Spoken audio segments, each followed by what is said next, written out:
जय जिनेन्द्र। जय जिनेन्द्र प्रभु। जय जिनेन्द्र। આપણે સમયસારનો સ્વાધ્યાય શરૂ કરીએ।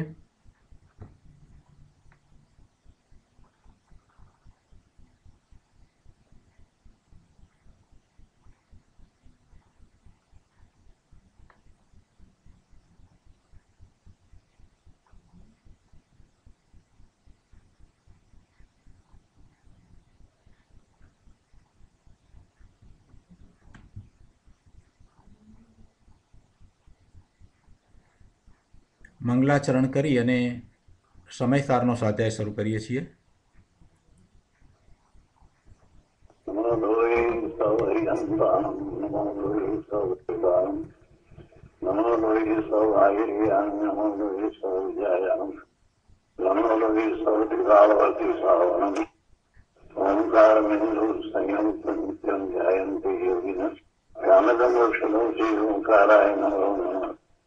मंगलम भगवान मंगलम कुटुंबी मंगलम कुटुंबारी विजेंद्र मोस मंगलम नमः समय सालाय स्वामी बुद्ध्या जगास्ते जिसवाय भवाय सुराना विलाव निरंजनदास।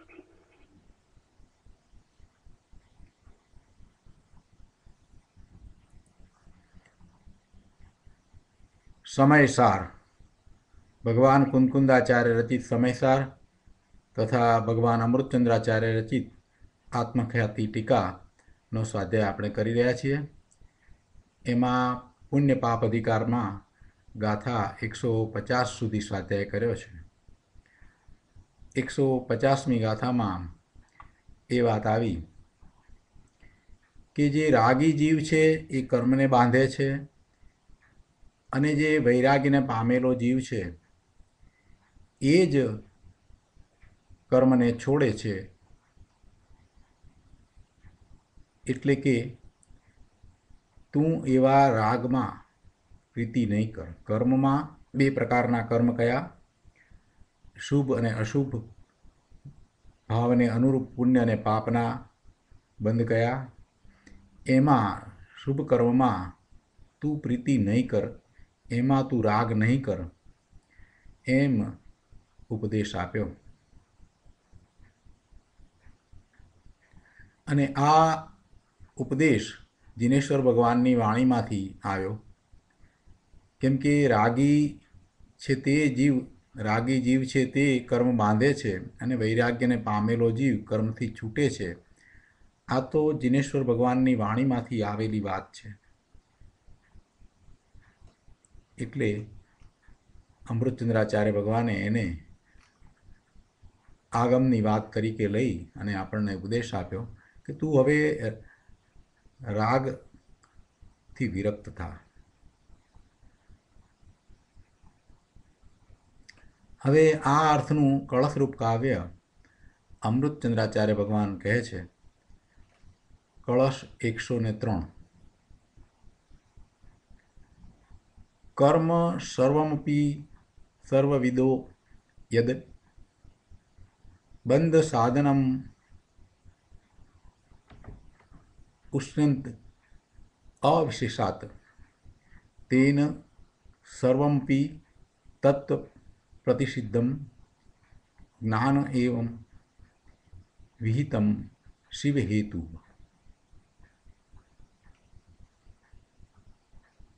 શ્લોકના અર્થમાં અહીંયા કહે છે કે યદ સર્વવિદ, કારણ કે સર્વવિદ એટલે કે સર્વજ્ઞ દેવો, સર્વને જાણનાર છે તે સર્વવિદ, જેમને સર્વનું જ્ઞાન છે તે સર્વજ્ઞ દેવો। સર્વજ્ઞ દેવ એટલે તીર્થંકર ભગવાન, કેવળી ભગવાન। એ સર્વજ્ઞ દેવો સમસ્ત શુભ તેમજ અશુભ કર્મને અવિશેષપણે બંધનું સાધન કહે છે। સર્વમ અપી કર્મ અવિશેષાત બંધ સાધનમ ઉસંતિ તેન સર્વમ અપી તત્ પ્રતિષિદ્ધમ. તેથી એમ સિદ્ધ થયું કે સર્વજ્ઞ દેવોએ સમસ્ત કર્મને નિષેધ્યું છે અને જ્ઞાનમ એવ શિવ હેતુ વિહિતમ. જ્ઞાનમ એવ શિવ હેતુ વિહિતમ. જ્ઞાનને જ મોક્ષનું કારણ ફરમાવ્યું છે.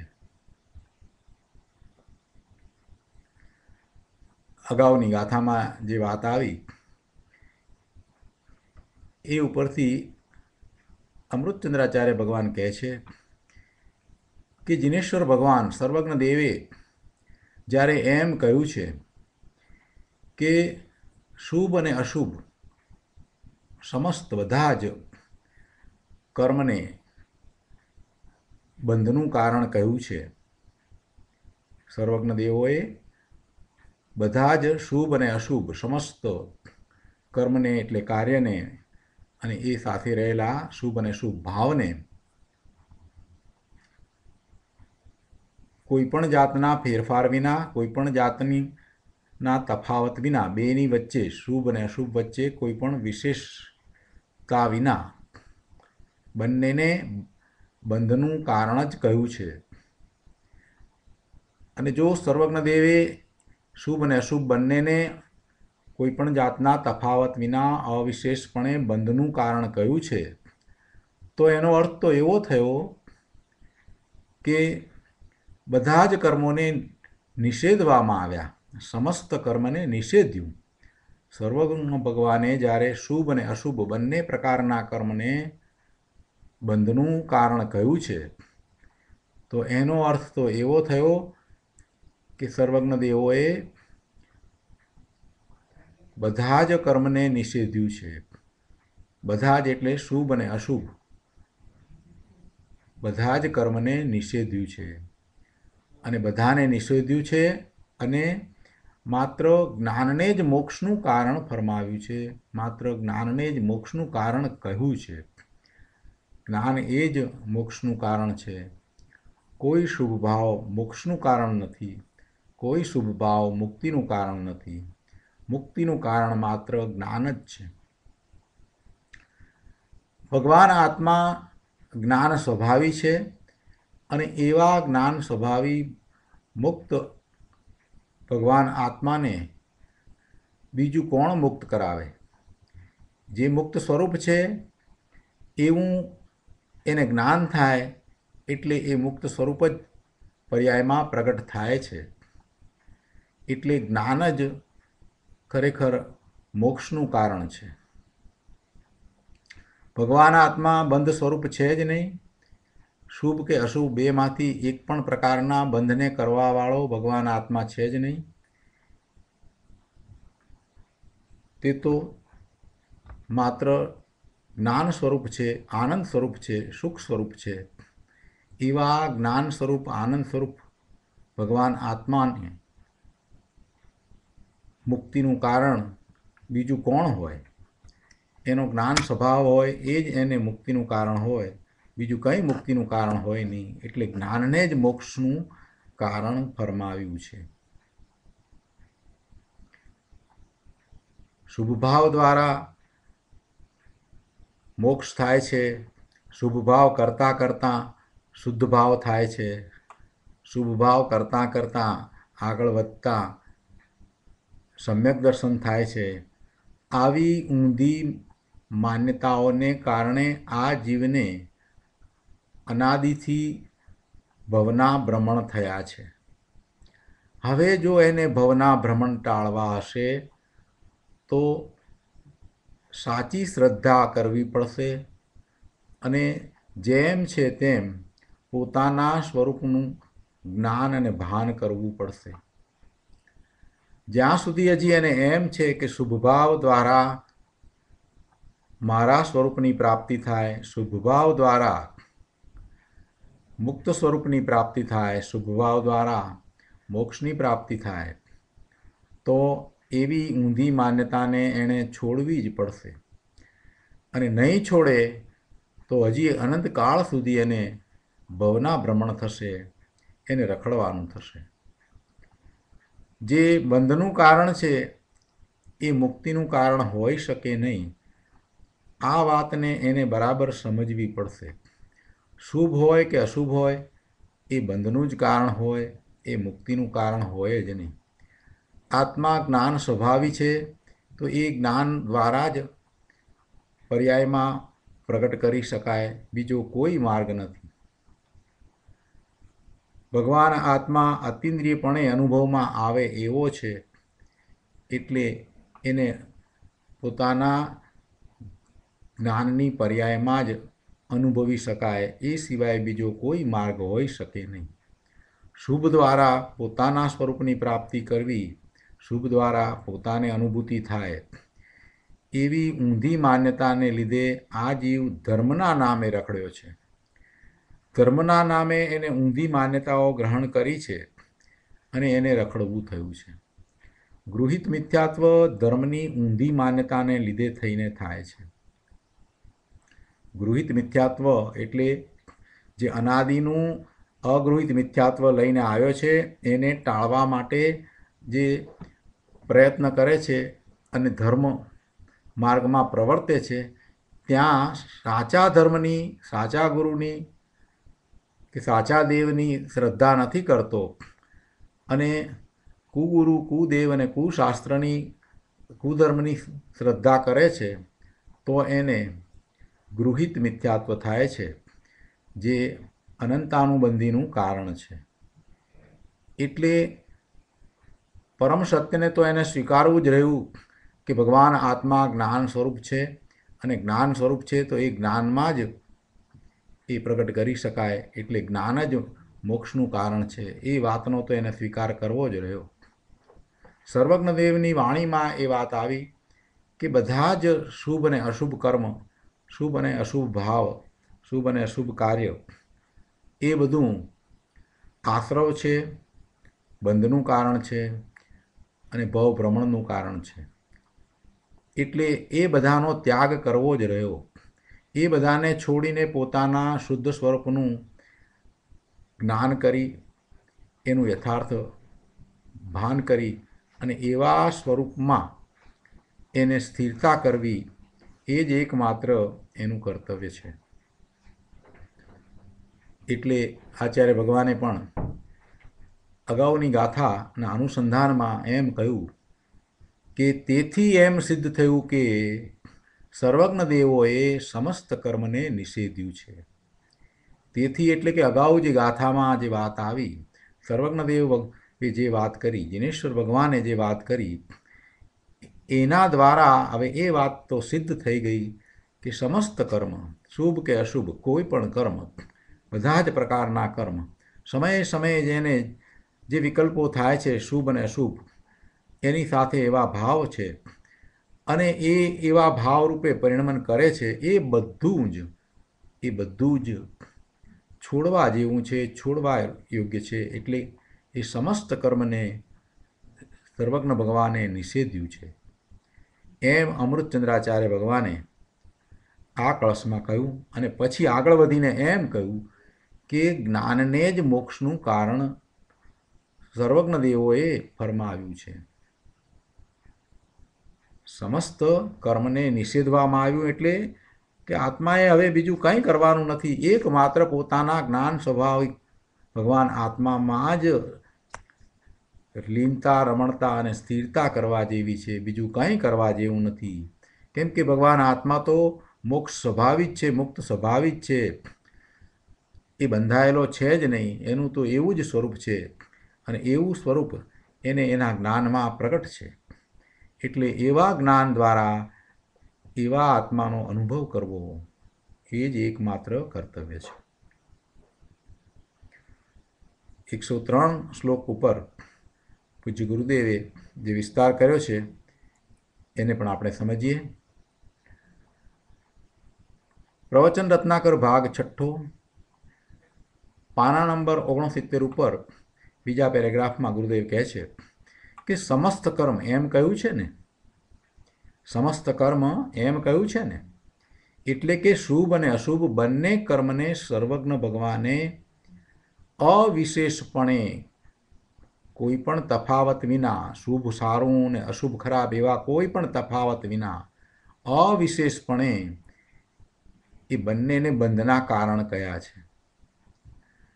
બંધનની અપેક્ષાએ બંને સરખા છે, બેમાં કોઈ ફેર નથી.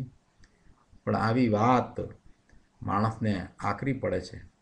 કેમ આકરી પડે છે?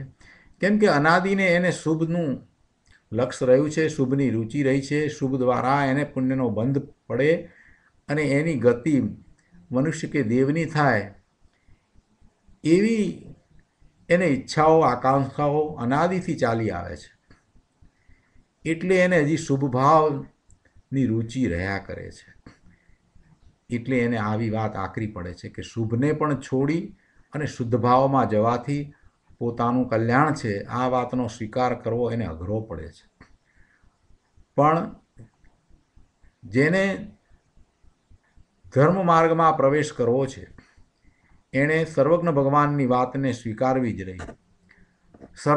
સર્વજ્ઞ ભગવાનની વાતને જો એ સ્વીકારતો નથી, સર્વજ્ઞ ભગવાનમાં એને શ્રદ્ધા નથી, વિશ્વાસ નથી અને પોતાની મતિ કલ્પનાએ જો એ ચાલવા જશે તો એને જેમ અનાદિનો રખડી રહ્યો છે એમ અનંતકાળ સુધી આ સંસારમાં રખડવું પડશે. તિર્યંચની પર્યાયમાં એને રખડવું પડશે, તિર્યંચ ગતિના દુઃખો ભોગવવા પડશે. નરકની પર્યાયમાં જવાનું થશે, નરક ગતિના દુઃખો ભોગવવા પડશે.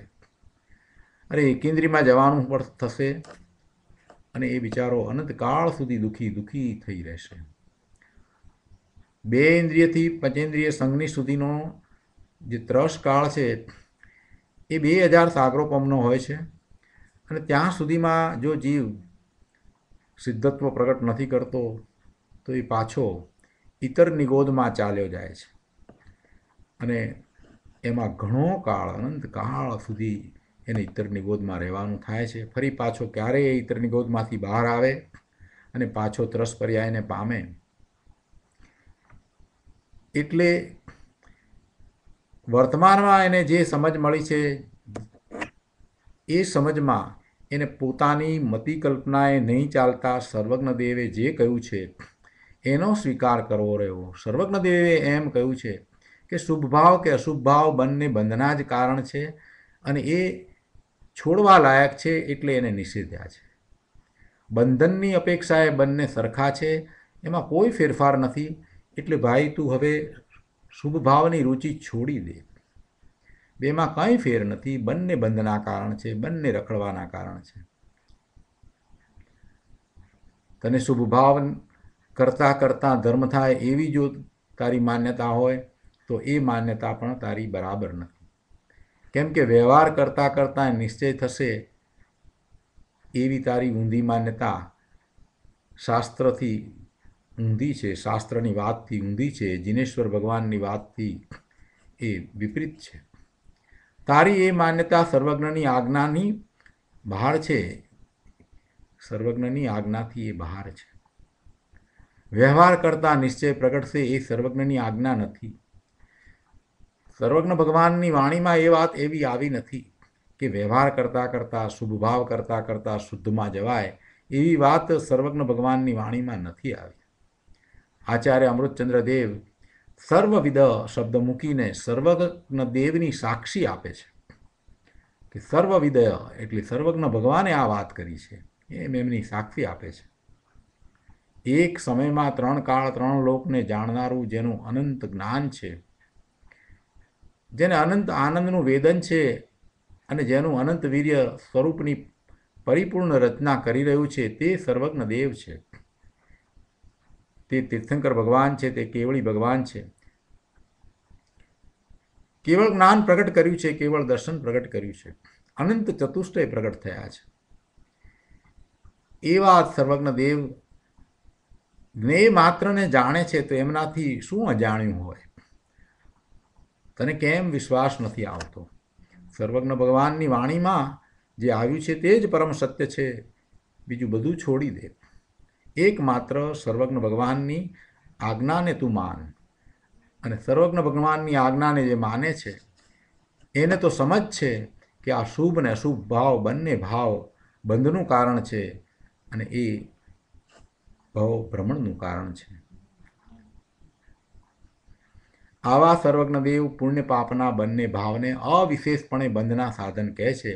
એટલે જેમ વિષય કસાયના ભાવ બંધનું કારણ છે, તેમ વ્રત તપ શીલ બ્રહ્મચર્ય ઇત્યાદિ શુભ ભાવ પણ બંધનું કારણ છે.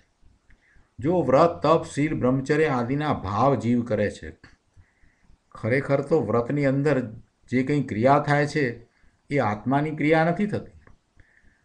તપની સાથે રહેલી જે ક્રિયા છે એ આત્માની ક્રિયા નથી. આત્માએ તો માત્ર ભાવ કર્યો છે. ભાવ જ આત્માનો છે. બાકી બીજું બધું જે છે શરીરનું છે, પૂતગળનું છે. એટલે વ્રત તપની અંદર, શીલની અંદર, બ્રહ્મચર્યની અંદર માત્ર ભાવ આત્માનો છે અને એ સિવાય બાકી બીજું બધું જે છે તે શરીરનું છે, પૂતગળનું છે. એટલે અહીંયા ગુરુદેવ સમજાવે છે કે જેમ વિષય કસાયના ભાવ બંધનું કારણ છે, તેવી રીતે આ વ્રત તપ શીલ બ્રહ્મચર્ય ઇત્યાદિ શુભ ભાવ પણ બંધનું કારણ છે. એને ભાવ કયા છે? જો વ્રત તપ શીલ બ્રહ્મચર્ય આદિની ક્રિયા એ કંઈ આત્માની ક્રિયા નથી, પણ એવા ભાવ છે તે આત્માના છે અને એ શુભ ભાવ છે અને શુભ ભાવ છે તે બંધનું કારણ છે. ક્રિયા તો થાય છે ક્રિયા થવાનો એ કાળ છે, એની એ જન્મક્ષણ છે, એટલે એવી ક્રિયા થાય છે. પૂતગળના જે કાર્ય થાય છે એનો કરતાં પૂતગળ પોતે જ છે. શરીરમાં અન્ન જવું કે ન જવું એમાં અન્ન પોતે અને શરીર પોતે કરતા થઈ અને પરિણમે છે, પણ આત્મા એમાં કોઈ રીતે કરતા થતો નથી.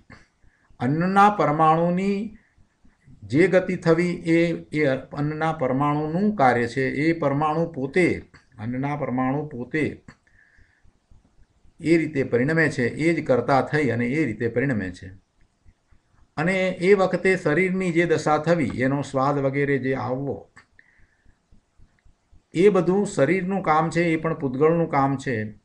એમાં આત્મા કાંઈ કરતો નથી. એટલે ખોરાક આવે કે ના આવે, ઉપવાસ થાય કે એકાશનું થાય, એમાં જે ક્રિયા થઈ રહી છે એ તો જળની ક્રિયા છે.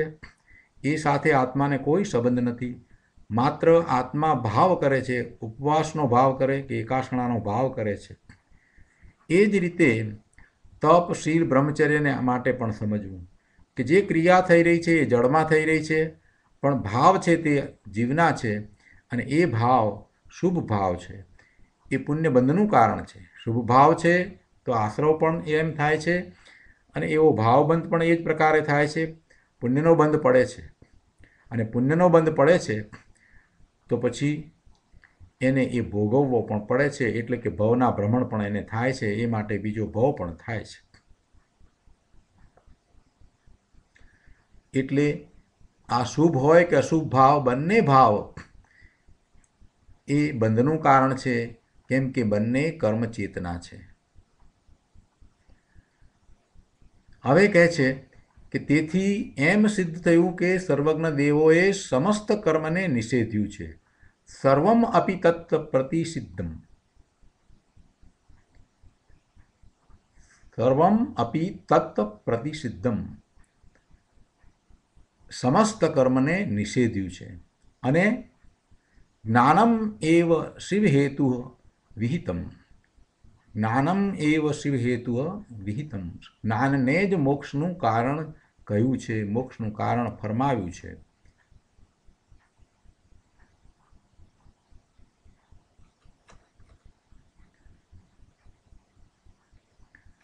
સામાન્ય માણસને આ વાત ગળે ન ઉતરે, પણ પ્રભુ વસ્તુનું સ્વરૂપ તો એમ જ છે.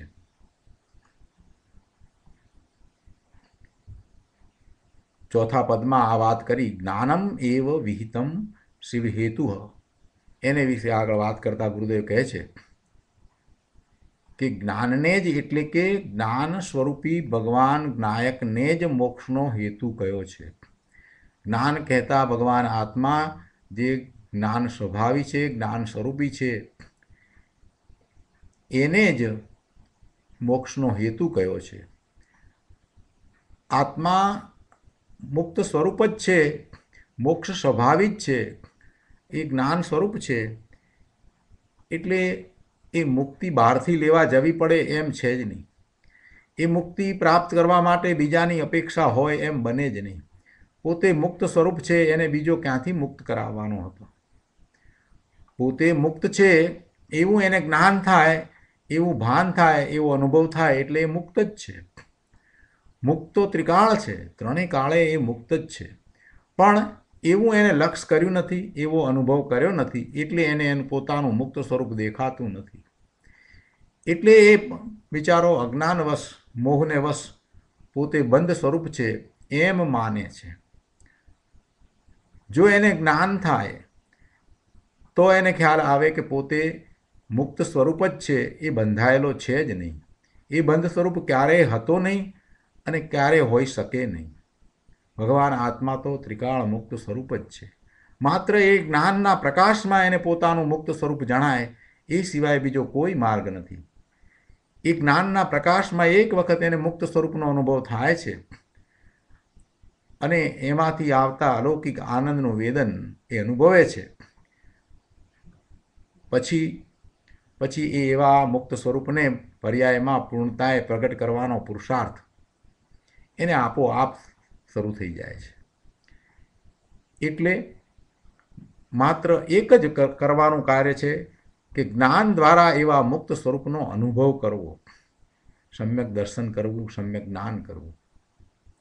ચારિત્રનો પુરુષાર્થ તો પછી આપોઆપ થશે. અહીંયા મોક્ષની વાત કરતાં આગળ વાત કરી છે કે એમ નથી કહ્યું કે ક્યારેક એ જ્ઞાનથી અને ક્યારેક રાગથી એટલે શુભ ભાવથી એ મુક્ત સ્વરૂપની પ્રાપ્તિ થાય, એમ નથી કહ્યું. કથનચિત જ્ઞાનથી અને કથનચિત રાગથી મોક્ષ થાય એવો ખોટો સ્યાદવાદ વિતરાગના શાસનમાં નથી. એટલે તીર્થંકર ભગવાન, કેવળી ભગવાનની ચિન્વાણીમાં એવો ખોટો સ્વાદવાદ નથી. એ તો ફૂદડીવાદ કહેવાય. એને તો ગુરુદેવ ફૂદડીવાદ કહે છે.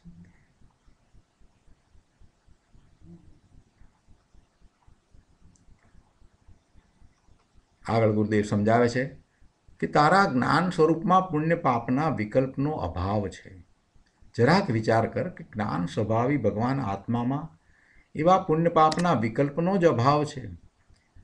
આવા નિર્ભેળ નિર્વિકલ્પ જ્ઞાન સ્વરૂપી આત્મામાં એકાગ્રતા કરીને જ્ઞાન માત્ર ભાવનો અનુભવ કરવો, ચૈતન્ય રસનો, વિતરાગ રસનો, શાંત રસનો અનુભવ કરવો, એ મોક્ષનું કારણ છે. રાગનો અનુભવ તો આકુળતામય, દુઃખમય બંધનું કારણ છે, સંસારનું કારણ છે, ચાર ગતિમાં રખડવાનું કારણ છે. તેથી સર્વ રાગનો નિષેધ કરીને ભગવાન એમ કહે છે, જિનેશ્વર ભગવાન એમ કહે છે કે તું જ્ઞાન અને આનંદના અનુભવના રસનું સેવન કર. તારો સ્વભાવ જ્ઞાન અને આનંદ રૂપ છે, તો એવા તારા સ્વભાવનું જ તું સેવન કર. જ્ઞાન સ્વરૂપના અનુભવનો રસ એ અનાકુળ આનંદ અને વિતરાગી શાંતિનો રસ છે, અને એ જ એક મુક્તિનું કારણ છે, મોક્ષનું કારણ છે, એમ સર્વજ્ઞ દેવે ફરમાવ્યું છે.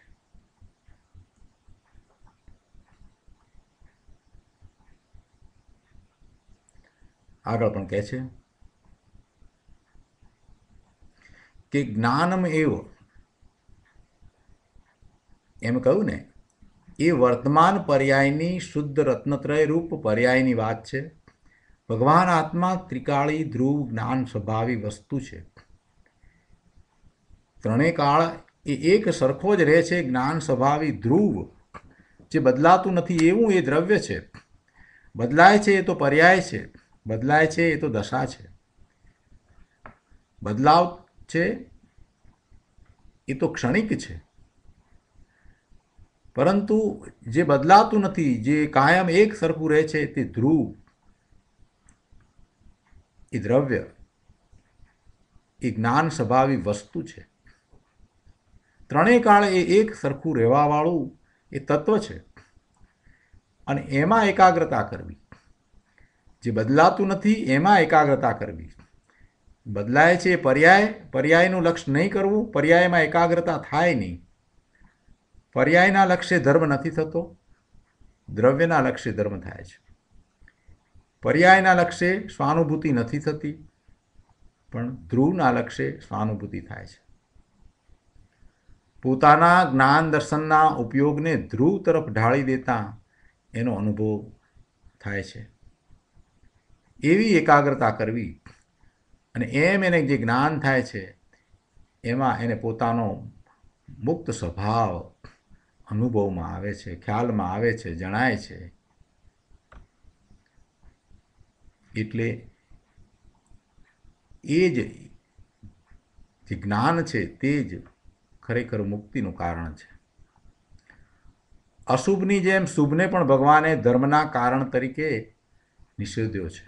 શુભ ભાવ છે એને પણ નિષેધ્યો છે. જેવું અશુભ છે એવું જ શુભ છે, એમાં કોઈ ફેર નથી. બંને બંધના જ કારણ છે, એટલે એને તો ધર્મમાં નિષેધ્યું છે. સ્વરૂપનું ભાન કર્યા વિના એકાંતે વ્યવહારનો શુભ રાગ કરતાં કરતાં નિશ્ચય ધર્મ થઈ જશે. એવી જેને હઠ છે, હજી એને એવી માન્યતા વર્તે છે, એટલે એને એમ કહ્યું કે આટલો અભ્યાસ કર્યા પછી પણ જીનેશ્વર ભગવાને કહ્યું છે એ વાતનો પણ સ્વીકાર નહીં કરી અને એક હઠ પકડીને જો તું બેઠો છે તો ભાઈ તને બહુ ભારે પડશે. એવી ભ્રમણામાં તું અનંતકાળ સુધી દુઃખી થઈ જઈશ. અરે શિવપુરીનો રાજા શિવ ભૂપ ભગવાન આત્મા રાગમાં રોકાઈ ગયો છે. આ સિદ્ધ સમાન ભગવાન આત્મા ત્રિકાળ શુદ્ધ જ છે, જ્ઞાન સ્વભાવ છે, આનંદ સ્વભાવ છે. એ આવા શુભ ભાવમાં રોકાઈ ગયો. જે ભાવ ને એના સ્વરૂપમાં ક્યાંય સ્થાન નથી એમાં એ રોકાઈ ગયો. જ્ઞાન દર્શન આનંદ શાંતિ ઇત્યાદિ અનંત ગુણનો ભંડાર એવો ગુણનો નિધિ પ્રભુ એ પોતાના નિધિને ભૂલીને, પોતાની લક્ષ્મીને ભૂલીને, પોતાના જ્ઞાન આનંદ સુખના ભંડારને ભૂલીને એ રાગમાં રોકાઈ ગયો. એ રાગમાં રતિ કરે, એને શુભ ભાવની રુચિ થાય અને એને એ ધર્મ માને, એને એ પોતાનું રૂપ માને, એને એ સુખનું કારણ માને. અરે ભાઈ, એ તો દુઃખનું કારણ છે. વર્તમાનમાં પણ એ દુઃખનું કારણ છે અને ભવિષ્યમાં પણ એ દુઃખનું જ કારણ છે. રાગ શુભ હો કે અશુભ બંને પર છે, આત્માથી જુદા છે. આત્માનો એક પણ ગુણ એ શુભ કે અશુભ ભાવને કરવાવાળો નથી. એ શુભ ને અશુભ ભાવ તો જળ ભાવ છે, આત્માના ભાવ નથી. એ તો પૂતગલ સ્વભાવ છે, ચૈતન્ય સ્વભાવ નથી. અને એવા પરનું લક્ષ કરતાં તને ભ્રમણ થશે. બનારસી દાસે તો એમ કહ્યું છે કે જે પરને પોતાનું માને એ ચોર છે. આ શુભ ને અશુભ ભાવ પોતાના નથી. જે પર છે એ પરને પોતાના માન્યા તો એ પરને પોતાનું માનવા વાળો ચોર છે. सत्ता की समाधि में विराजी रहे सोई साहू, सत्ता तई निकसी और गहई सोई चोर है. सत्ता की समाधि में विराजी रहे सोई साहू. જે સત્તા છે એમાં જ જે વિરાજી રહ્યા છે એ જ સાહુકાર છે. અને સત્તા તઈ નિકસી और ગહઈ સોઈ ચોર है.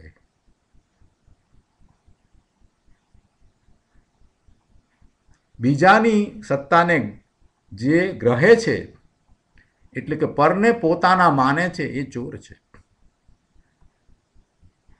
રાગને એટલે પરને પોતાનો માનવો, એવી પરને પોતાના માનવા રૂપ ચોરી. અને એ ચોરી એ અપરાધ છે ને એ અપરાધની સજા શું છે તો કે 4 ગતિનો જેલવાસ છે. ચાર ગતિનો જેલવાસ એ એની સજા છે.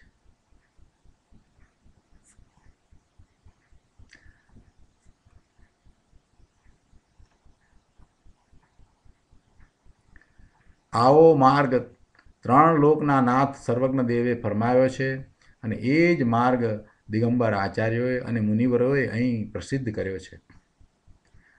આચાર્યો અને મુનિવરો તો છઠ્ઠા સાતમા ગુણસ્થાને દિવસમાં હજારો વાર આવજા કરે છે. તેઓને પાછલી રાત્રે નિંદ્રા પણ અત્યંત અલ્પ હોય છે. આવી ભાવલિંગ મુનિ દશા છે. બાહ્યમાં 28 મૂળ ગુણ સહિત દ્રવ્યલિંગ છે અને એવું જ અંતરમાં ભાવલિંગ છે. તેમને ચારિત્ર દશામાં અતિન્દ્રિય આનંદની છાપવાળું પ્રચુર સ્વસંવેદન હોય છે. અંતર મુહૂર્તમાં તો એ પોતાના સ્વરૂપમાં ચાલ્યા જાય છે. થોડી ક્ષણો પૂરતા જ બહાર આવે છે અને ફરી પાછા અંદરમાં ચાલ્યા જાય છે. અંતર મુહૂર્ત એટલે કે 48 મિનિટ કરતાં ઓછા સમયની અંદર, એટલે 5 મિનિટ કે 15 મિનિટ કે 10 મિનિટ કે 25 મિનિટ ગમે તે હો, એ બધું અંતર મુહૂર્ત છે. આ મુનિઓ તો હજારો વાર પોતાના સ્વરૂપમાં જાય છે, એટલે માત્ર થોડીક સેકન્ડ પૂરતા, થોડીક મિનિટ પૂરતા જ બહારમાં આવે છે અને પાછા પોતાના સ્વરૂપમાં જાય છે. પાછા બહાર આવે છે અને પાછા સ્વરૂપમાં જાય છે. એમ પ્રચુર સ્વસંવેદન સહિત એમનું ચારિત્ર છે. અને આવી દશાને ભગવાને મોક્ષ માર્ગ કહ્યો છે. પરંતુ પંચ મહાવ્રતના કે વ્યવહાર રત્નત્રયના રાગને મોક્ષ માર્ગ કહ્યો નથી. એ તો સાથે રહેલો એ શુભ ભાવ છે. જ્યારે મુનિ બહારમાં આવે છે તો પંચ મહાવ્રતના એવા શુભ ભાવ એમને હોય છે. પણ એને એ ઉપાદેય નહીં, પણ હે બુદ્ધિ એક જાણે છે. પંચ મહાવ્રતના શુભ ભાવ છે એને પણ છોડીને પોતાના શુદ્ધ ભાવમાં જાય છે. કેમ કે બહારમાં જે ચારિત્ર છે એ તો છે, પણ અંતરંગ ચારિત્ર છે, પોતાના જ્ઞાન સ્વરૂપ ભગવાન આત્મામાં લીનતા કરવાનું જે ચારિત્ર છે એ નિશ્ચય ચારિત્ર છે. અને એવું ચારિત્ર મુનિને હોય છે.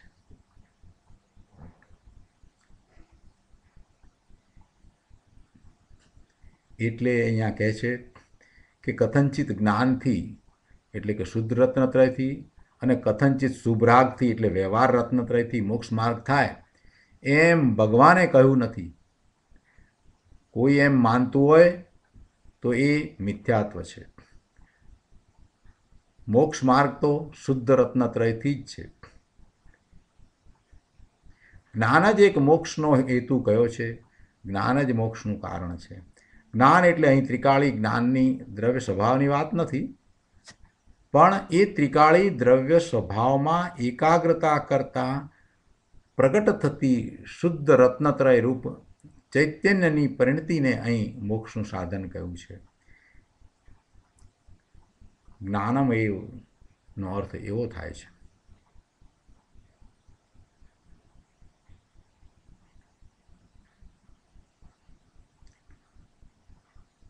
આ સાંભળી અને કોઈએ પ્રશ્ન કર્યો, જો આમ છે તો પછી આ બધી ધમાલ 25-26 લાખના મંદિરો અને ભગવાનની પ્રતિષ્ઠા ને રથયાત્રા ને ગજરથ ને સ્વાધ્યાય ને પ્રવચનો ને વગેરેની શી જરૂર છે? એવો જ જો મોક્ષ માર્ગ છે તો આ બધાની શું જરૂર છે? ગુરુદેવે સમાધાન એનું આપ્યું છે કે એ સર્વ બાહ્ય વસ્તુ તો પોતપોતાના કાળે પોતપોતાના કારણે હોય છે.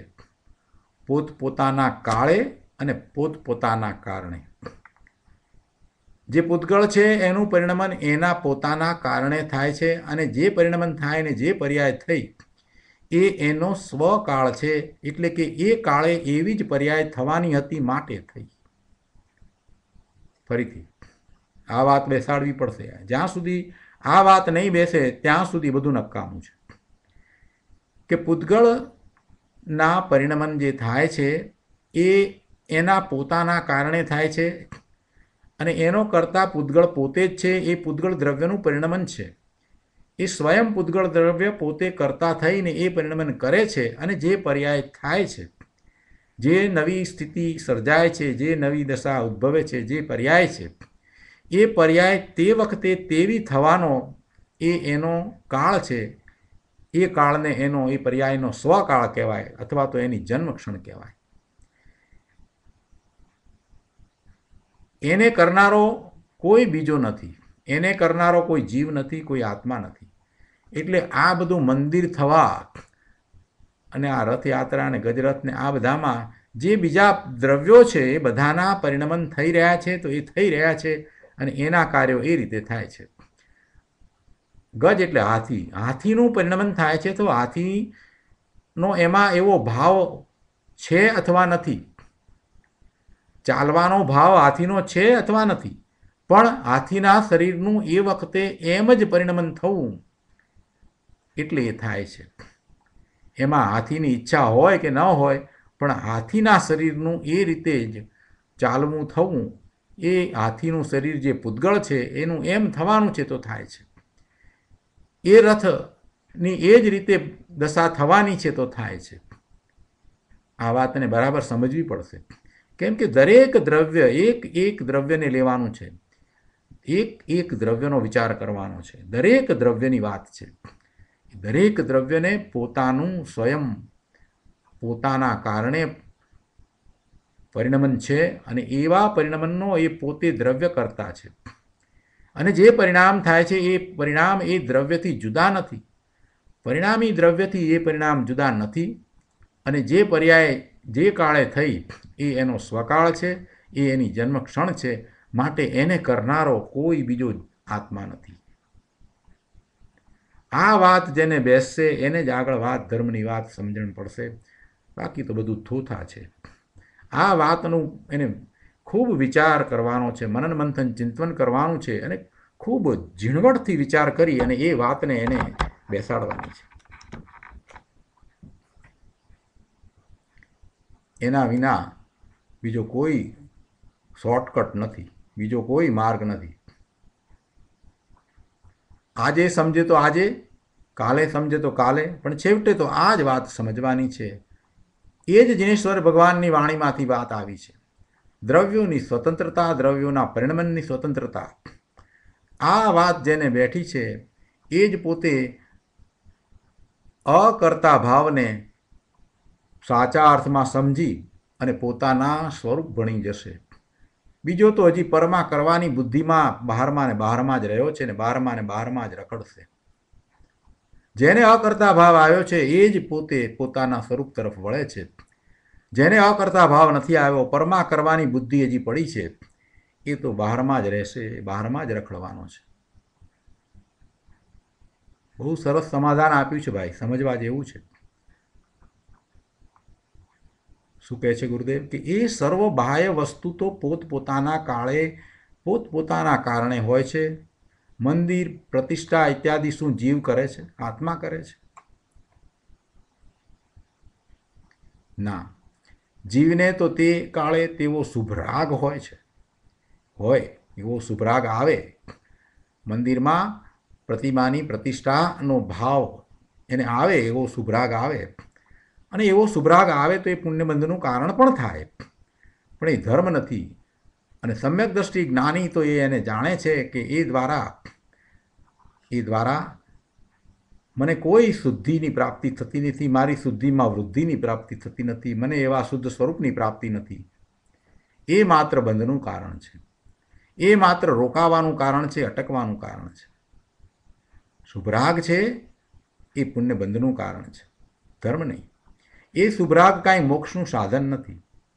પ્રતિમાની પ્રતિષ્ઠા કરવાથી સમ્યક દર્શન થાય, આવો એક પ્રશ્ન 2 વર્ષ પહેલાં એલેની અંદર પૂજ્ય ગુરુદેવ કાનજી સ્વામીની જન્મજયંતિ ઉજવવામાં આવી ત્યારે કોઈએ કર્યો. મેં કહ્યું બિલકુલ ન થાય. પ્રતિમાની પ્રતિષ્ઠા કરવાથી સમ્યક દર્શન થાય, મેં કહ્યું બિલકુલ ન થાય. અને એમાં થોડીક વાત ઘણી થઈ કે ના તમે તો અમને અધર્મમાં લઈ જાઓ છો. ભગવાનની પ્રતિષ્ઠા કરીએ અને ધર્મ ન થાય? મેં કીધું ના થાય. ગુરુદેવે કહ્યું છે કે ન થાય, કેમ કે એ તો શુભ ભાવ છે. એવો શુભ ભાવ છે એ પુણ્યબંધનું કારણ છે, પણ એ સમ્યક દર્શનનું કારણ નથી. મોક્ષનું તો પછી કારણ ક્યાંથી હોય? ઠેક ઠેકાણે આ વાત ગુરુદેવે કહી છે. કેટલાય પ્રવચનોમાં વાત કરી છે. 9,000 પ્રવચનમાંથી હું ધારું છું કે આ વાત ગુરુદેવે શુભભાવ દ્વારા ધર્મ ન થાય એ વાત ઓછામાં ઓછી 5,000 પ્રવચનમાં કરી હશે. પણ પ્રવચન સાંભળ્યા હોય તો ખબર પડે ને. એક જ જીદ લઈને બેસી ગયા એ બેન, એવી જીદ લઈને બેસી ગયા. એટલે સુધી વાત કરી દીધી કે તમે તો અધર્મની વાત કરી રહ્યા છો.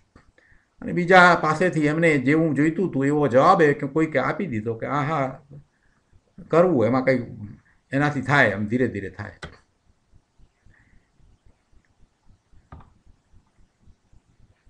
હવે આવી ઊંધી માન્યતા અને આવી ઊંધી માન્યતાના પોષણો કરવાથી શું થશે? જીવને ભટકવાનું થાય કે બીજું કંઈ થાય? ગુરુદેવ અહીંયા બહુ સ્પષ્ટ કહે છે કે જીવને તો તે કાળે તેઓ શુભરાગ હોય છે, પુણ્યબંધ થાય છે, ધર્મ નહીં. અને એ શુભરાગ કાંઈ મોક્ષનું સાધન નથી. સાધકને પણ વચ્ચે આવો શુભભાવ આવે ખરો. જીન પ્રતિમાની પ્રતિષ્ઠાનો શુભભાવ આવે, શુક્ર ના આવે. સાધકને શુક્ર ના આવે. જે મોક્ષ માર્ગમાં છે એને એવો શુભભાવ શા માટે ના આવે? જે મોક્ષ માર્ગમાં છે એને આવો શુભભાવ શા માટે ના આવે? જરૂર આવે. એને ભક્તિનો ભાવ પણ આવે, એને અહોભાવ આવે. અરે એને ભક્તિનો જે ભાવ આવે છે, એને જે અહોભાવ આવે છે, તીર્થંકર ભગવાનની ભક્તિનો કે સિદ્ધની ભક્તિનો જે ભાવ આવે છે, એવો અહોભાવ મિથ્યા દ્રષ્ટિને તો હોય જ નહીં. એને તો એવો ભક્તિનો ભાવ પણ આવતો નથી. એટલે સાચા અર્થમાં પ્રતિષ્ઠાનો ભાવ કે ભક્તિનો ભાવ કે પૂજાનો ભાવ કે સ્તુતિનો ભાવ એ સમ્યક દ્રષ્ટિને જ હોય છે. એટલે સાચો શુભ ભાવ તો એ સમ્યક દ્રષ્ટિને જ હોય છે. એટલે સમ્યક દ્રષ્ટિને એવા શુભ ભાવ આવે આવે આવે આવે ને આવે જ. મિથ્યા દ્રષ્ટિને તો નથી આવતા. મિથ્યા દ્રષ્ટિના શુભ ભાવ છે, એની અંદર પણ એને તો ક્યાંક કોઈક પ્રકારે ઊંડે ઊંડે કોઈક ઈચ્છા પડેલી છે, કોઈક આસક્તિ પડેલી છે, કોઈક તૃષ્ણા પડેલી છે કે મને આમ આપજો, મને તેમ આપજો, મારું આમ થજો, મારું તેમ થજો, મારા છોકરાનું આમ થજો, મારા કુટુંબીજનોનું આમ થજો, તેમ થજો. કોઈક પ્રકારે એને તો અંદરમાં એવો ભાવ પડ્યો છે. એટલે એનો રાગ છે એ શુભ ભાવ, એ સાચા અર્થમાં શુભ ભાવ પણ નથી. શુભ ભાવ ક્યાંથી હોય? પોતાના સ્વરૂપનો અનુભવ થયો નથી અને પોતાને ખ્યાલ પણ આવ્યો નથી કે અંતરમાં સ્થિરતા કરવા માટે કેવા પુરુષાર્થની જરૂર છે. એનો ખ્યાલ પણ નથી આવ્યો. એ ભગવાનના સ્થિરતાના પુરુષાર્થને શું સમજવાનો છે?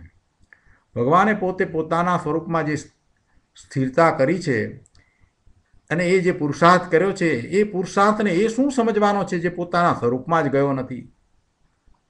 સાચો શુભ ભાવ તો સમ્યક દ્રષ્ટિને હોય છે.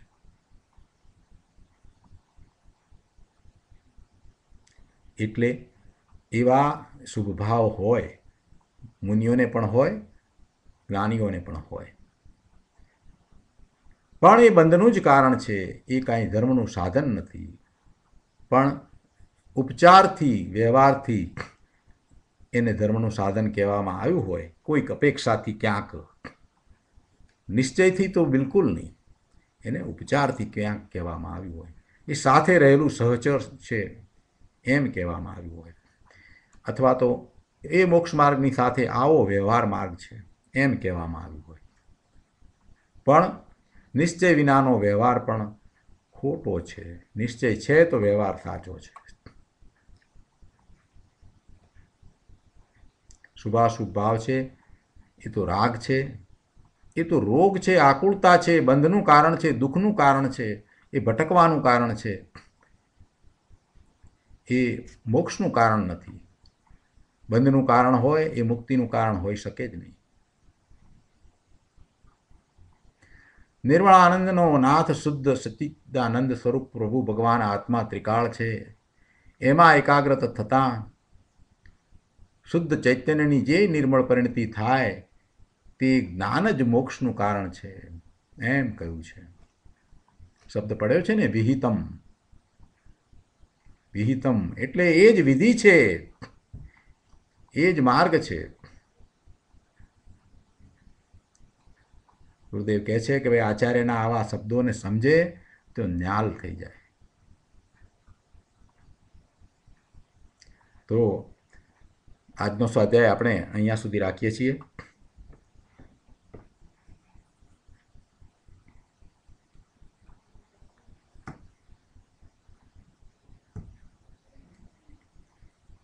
હવે આજના સ્વાધ્યાય સંબંધી પ્રભુ આપના પ્રતિભાવ અથવા તો પ્રશ્નો હોય તો વિચારીએ, અને એ પછી આજે શુક્રવાર છે એટલે ભક્તિ કરીશું.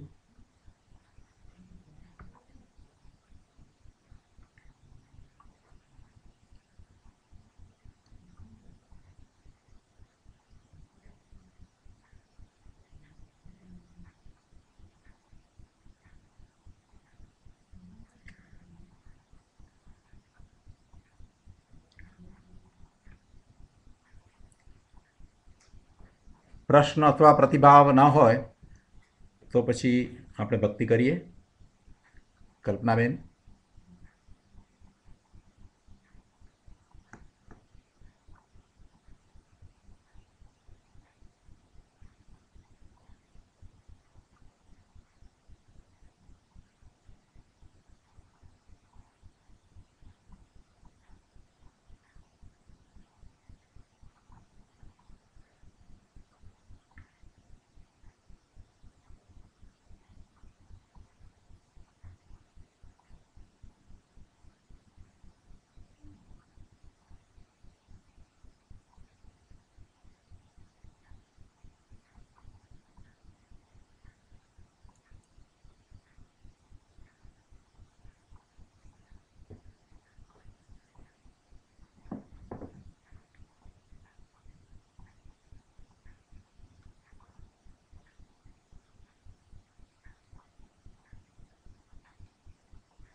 જય જિનેન્દ્ર પ્રભુ.